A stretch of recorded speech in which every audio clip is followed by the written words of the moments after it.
Hola, muy buenas tardes. En este video abordaremos sobre un trabajo investigativo realizado por 3 alumnas de enfermería sobre cómo funciona la glucosa, compuesto por Francisca Pastén, Cariole Guineo y quien les habla, Catalina Vallejos. En este video nos centraremos principalmente en cómo actúa la glucosa con y sin la enfermedad diabetes mellitus. Primero, ¿cómo procesa nuestro cuerpo la glucosa? Sin duda, en algún momento de nuestra vida podemos preguntarnos sobre cómo funciona el proceso de ingerir azúcares en nuestro cuerpo. Pues al momento de ingerir un alimento, el cuerpo asimila los nutrientes y la glucosa se transporta a través de todo el organismo mediante la sangre, para que la glucosa entre a las células para transformarse en energía. Entonces, ¿qué es lo que ocurre cuando el organismo no tiene insulina? Se produce una acumulación de glucosa en el torrente sanguíneo y no puede ingresar la glucosa a las células, produciendo así la diabetes mellitus. Pero entonces, ¿qué es la diabetes? La diabetes es una enfermedad crónica en la cual el cuerpo no puede regular adecuadamente los niveles de azúcar en la sangre. Esto sucede porque el páncreas no produce suficiente insulina, que es una hormona que ayuda a que la glucosa de los alimentos ingrese a las células para ser utilizada como energía. O las células del cuerpo no responden adecuadamente a la insulina que se produce en el páncreas. Existen varios tipos de diabetes, siendo las más comunes la diabetes tipo 1 y la diabetes tipo 2. En la diabetes tipo 1, el cuerpo no produce la insulina y se necesita una vida completamente de insulina inyectada. En la diabetes tipo 2, el cuerpo no utiliza la insulina de manera efectiva y se puede controlar con cambios en el estilo de la vida, con medicamentos y en algunos casos inyectarse insulina. La diabetes puede causar complicaciones graves a largo plazo, como las enfermedades del corazón, enfermedades renales, pérdida de la visión y daño en los nervios, entre otros. Es importante mantener un buen control de la diabetes a través de una dieta, el ejercicio, el control del peso y en algunos casos la medicación para prevenir todas estas complicaciones. Para entender mejor esta enfermedad, debemos comprender la base de esta patología y sus actos principales, que son la insulina y la glucosa, concentrándonos principalmente en esta última. Entonces, ¿cuál sería nuestro primer tema? Sería lo que es la insulina. La insulina es una hormona liberada por las células beta pancreáticas en respuesta a los niveles elevados de nutrientes en sangre, controlando las funciones energéticas críticas como el metabolismo de la glucosa y sus lípidos. Su principal función es la de mantener la concentración de glucosa en la sangre en un rango normal, que sería entre 80 a 105 miligramos por decilitro, favoreciendo la entrada y almacenamiento de este nutriente en el músculo y tejido adiposo. También en el hígado se favorece su almacenamiento y se inhibe su producción. La insulina es una hormona polipeptídica formada por dos cadenas, una de 21 aminoácidos, la A, y la otra de 30 aminoácidos, que sería la B, unidas por dos enlaces disulfuro y existe un tercer enlace disulfuro dentro de esta cadena. La estructura secundaria es muy compleja para el tamaño de la molécula, presentando la estructura A helicoidal y giros beta en ambas cadenas y láminas betas en la cadena B. La forma activa de la insulina es monométrica. Así es la circulación general, que es la que se une al receptor y existe en concentraciones de 10 a 6 molar.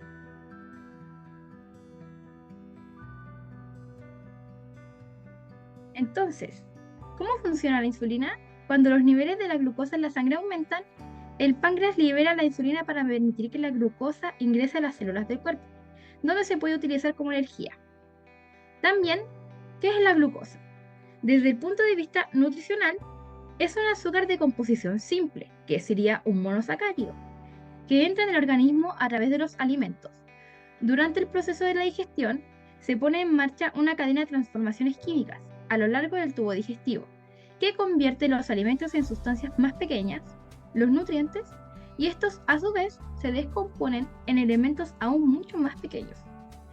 La glucosa es una molécula orgánica compuesta por carbono, hidrógeno y oxígeno, cuya fórmula es esta: C6H12O6. Como tal, forma parte de un grupo mucho mayor de azúcares o carbohidratos. La glucosa es un monómero o un monosacárido con 6 carbonos unidos en línea, como se muestra en esta imagen. El primer carbono es un grupo carboxílico y los demás carbonos tienen grupos hidroxílicos de OH. ¿Cuáles son las características de la glucosa? Esta es una hexosa, es decir, tiene 6 átomos de carbono. También es una aldeosa que posee un grupo aldehído o carboxilo en el primer carbono. Tienes grupo hidroxilo OH, que también se encuentran en los alcoholes. También forma cristales sólidos, es soluble en agua y tiene un sabor dulce. ¿Cuál sería la función de la glucosa? Es una molécula muy importante en el metabolismo de los seres vivos, donde hay obtención de energía, que es el procesamiento de la glucosa dentro de las células, que se traduce en moléculas de ATP, que es la molécula energética por excelencia. La reserva. En las plantas se usa como una fuente de energía de la luz solar. Sintetizan azúcares, principalmente glucosa y almidones, y almacenan en frutos, tubérculos y raíces. En los animales, la glucosa es almacenada de forma de glucógeno en los músculos y en el hígado, como se muestra en esta imagen. Su estructura, en donde la glucosa también es componente de la celulosa, que es el almacén principal de las paredes celulares en los vegetales y en las algas. Entonces, ¿cómo llega la glucosa a las células? La glucosa llega a las células del organismo a través de la sangre. La primera estación es el hígado, donde la glucosa llega a ser almacenada en forma de glucógeno. Cuando pasamos un periodo largo sin ingerir alimentos, el hígado es el encargado de suplir la glucosa constantemente a través de una degradación del glucógeno. La glucosa entra a las células a través de pasadizos o transportadores en las membranas plasmáticas, que sería la que está observándose en la imagen. Algunas de estas están compuestas, son abiertas por acciones de la insulina, que sería una hormona producida en el páncreas, que sería aquí.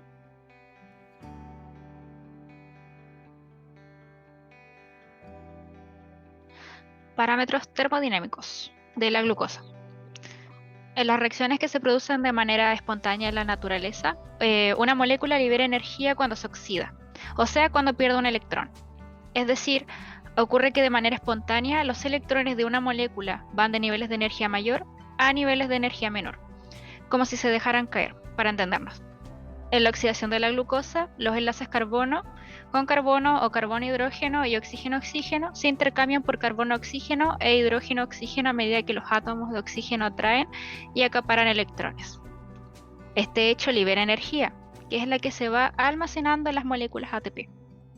Aproximadamente el 40% de la energía libre desprendida por la oxidación de la glucosa se conserva en la última etapa de formación del ATP. Como definición tenemos la glucólisis, en donde esta etapa se desarrolla en el citoplasma de las células, proceso en el cual las células, en las reacciones enzimáticas que no necesitan oxígeno, descomponen parcialmente la glucosa, o sea, el azúcar. La respiración se compone de dos etapas que ocurren en la mitocondria, el ciclo de Krebs y el transporte de electrones terminal. En esta etapa, las dos moléculas en las que se dividió la glucosa se va transformando y van dejando caer electrones. Es la vía metabólica encargada de oxidar o fermentar la glucosa y así obtener energía para la célula. Esta consiste de 10 reacciones enzimáticas que convierten a la glucosa en dos moléculas de piruvato, la cual es capaz de seguir otras vías metabólicas y así continuar entregando energía al organismo. Es la vía inicial del catabolismo o degradación de carbohidratos y tiene tres funciones principales. la generación de moléculas de alta energía, ATP y NADH, como fuente de energía celular en procesos de respiración aeróbica y anaeróbica, que son la presencia de oxígeno y la ausencia de oxígeno. Otra es la generación de piruvato, que pasará al ciclo de Krebs como parte de la respiración aeróbica. Y la producción de intermediarios de 6 y 3 carbonos, lo que pueden ser ocupados por otros procesos celulares. Eso sí, cuando hay ausencia de oxígeno, anoxia o hipoxia, luego que la glucosa ha pasado por este proceso, el piruvato sufre de fermentación, una segunda vía de adquisición de energía que, al igual que la glucólisis, es poco eficiente. El tipo de compuesto obtenido de la fermentación suele variar con el tipo de organismo. En los animales, el piruvato fermenta a lactato y en levadura. El piruvato fermenta a etanol. En eucariotas y procariotas, la glucólisis ocurre en el citosol de la célula. En células vegetales, algunas de las reacciones glucolíticas se encuentran también en el ciclo de Krebs, que ocurre dentro de los cloroplastos. La amplia conservación de esta vía incluye los organismos filogenéticamente más antiguos, y por esto se considera una de las vías metabólicas más antiguas. Ahora vamos a hablar de las características de la cinética enzimática. En esto tenemos como estructura primaria que posee una secuencia única en una cadena polipeptídica. El gen que codifica la proteína determina finalmente la secuencia única para cada proteína. Un cambio en la secuencia de nucleótidos de la región codificante del gen puede resultar en la adición de un aminoácido diferente a la cadena polipeptídica durante su crecimiento, resultando un cambio en la estructura y función de la proteína en sí. Como estructura secundaria, el doblamiento local del polipeptídico es unas regiones da lugar a la estructura secundaria de la proteína.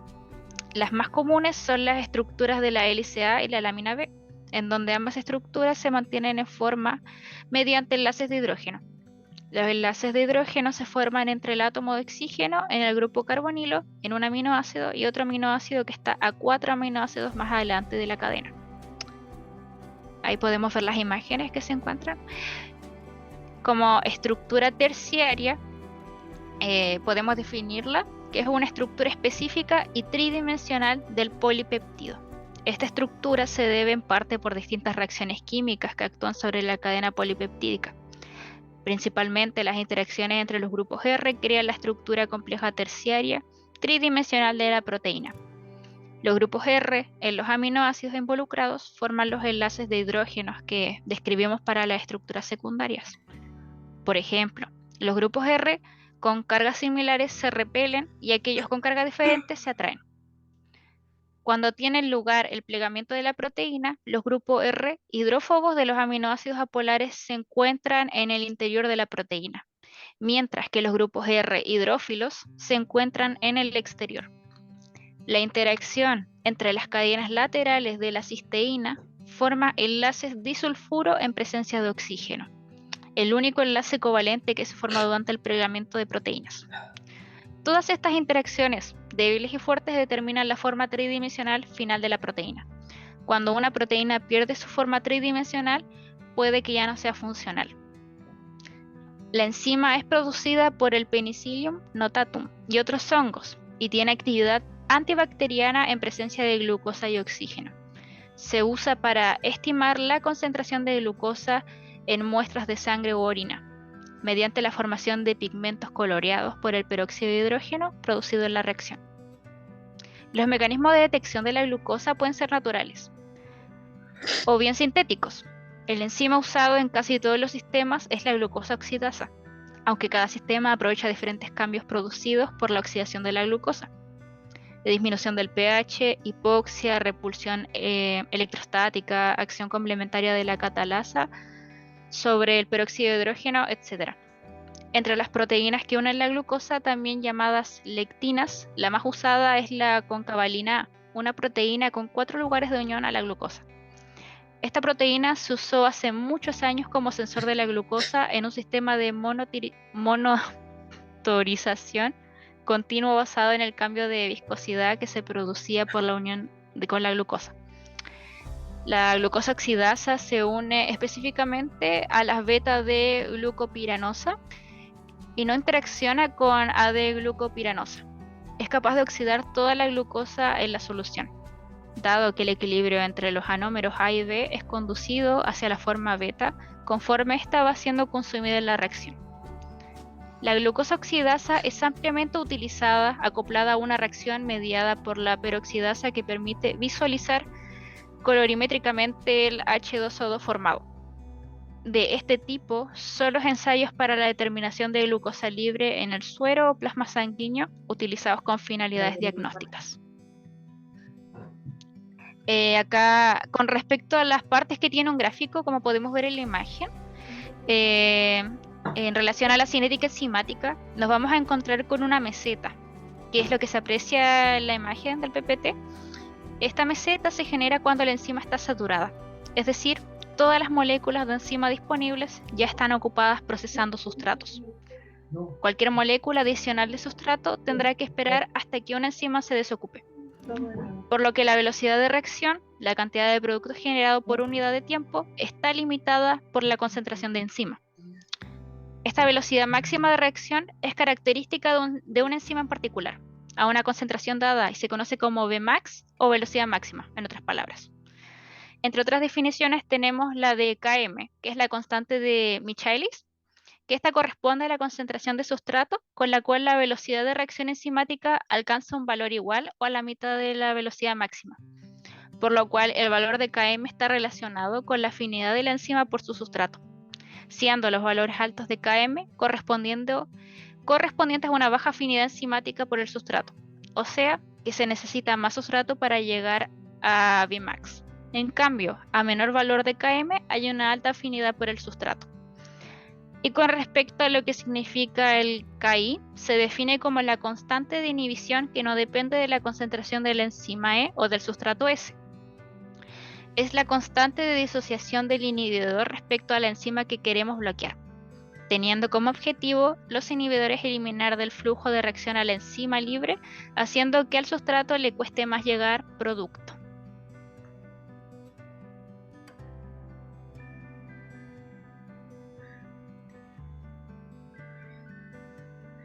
Regulación enzimática del metabolismo del glucógeno.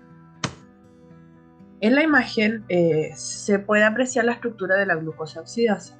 Es de la clase óxido de reductasas que catalizan la transferencia de electrones desde una molécula donante a otra receptora, o sea que estimulan las reacciones redox. La glucosa oxidasa cataliza la conversión de beta de glucosa y oxígeno a D-glucono, 1,5 lactano y peróxido. Como podemos inferir, las enzimas pueden ser reguladas por otras moléculas que aumentan o bien disminuyen su actividad, en lo cual las que aumentan la actividad de una enzima se llaman activadores y aquellas que disminuyen la actividad de una enzima se llaman inhibidores, siendo así posible obtener información del funcionamiento de una enzima, la cual va a ser generalmente representada en forma de gráficas que tienen su específica elaboración. ¿Quiénes inhiben y activan la glucosa? Si nuestro organismo funciona de forma normal, el glucagón y la insulina trabajan de forma coordinada para regularse. Si la insulina inhibe la secreción del glucagón, el glucagón activa la síntesis de insulina y así se consigue el equilibrio necesario.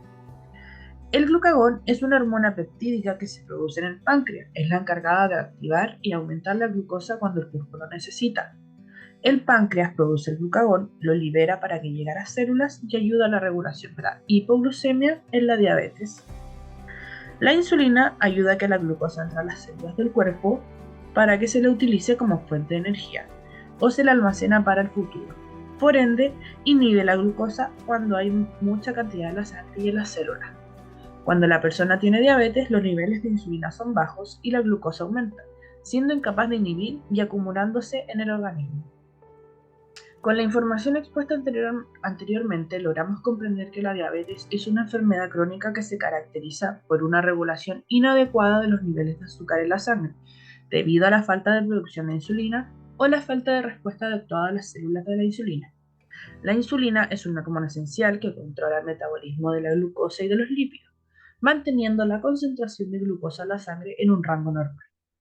La glucosa es un monosacárido que entra en el organismo a través de los alimentos y es una molécula importante en el metabolismo de los seres vivos, proporcionando energía y siendo esencial en el funcionamiento normal del cuerpo. Los parámetros termodinámicos de la glucosa están directamente relacionados con la producción de energía celular a través de la glucólisis y la respiración. La oxidación de la glucosa libera energía, que es almacenada en moléculas de ATP. La glucólisis es una vía metabólica fundamental para la degradación de la glucosa y la generación de moléculas de alta energía, mientras que la respiración aeróbica es la vía metabólica más eficiente para producir energía en presencia de oxígeno. La fermentación es una segunda vía de adquisición de energía que se utiliza cuando no hay suficiente oxígeno disponible. La conservación de la vía glucolítica en organismos filogenéticamente antiguos sugiere que es una vía metabólica esencial y fundamental para la supervivencia celular.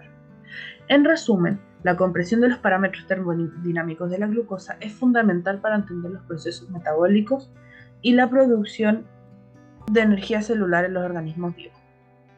Las características cinéticas enzimáticas se ven influenciadas por la estructura primaria, secundaria y terciaria de las proteínas, las cuales determinan la función y capacidad catalítica de las enzimas.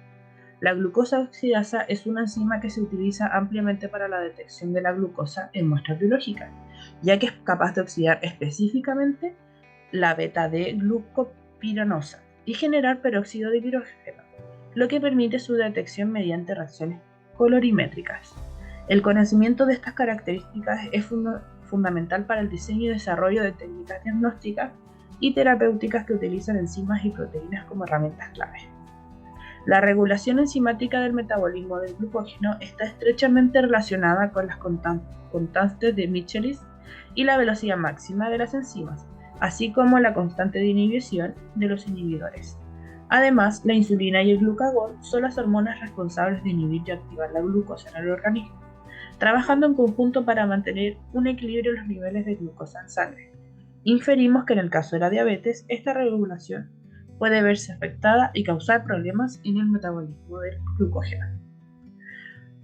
Muchas gracias por su atención. A continuación les mostraremos los links que usamos en nuestra investigación.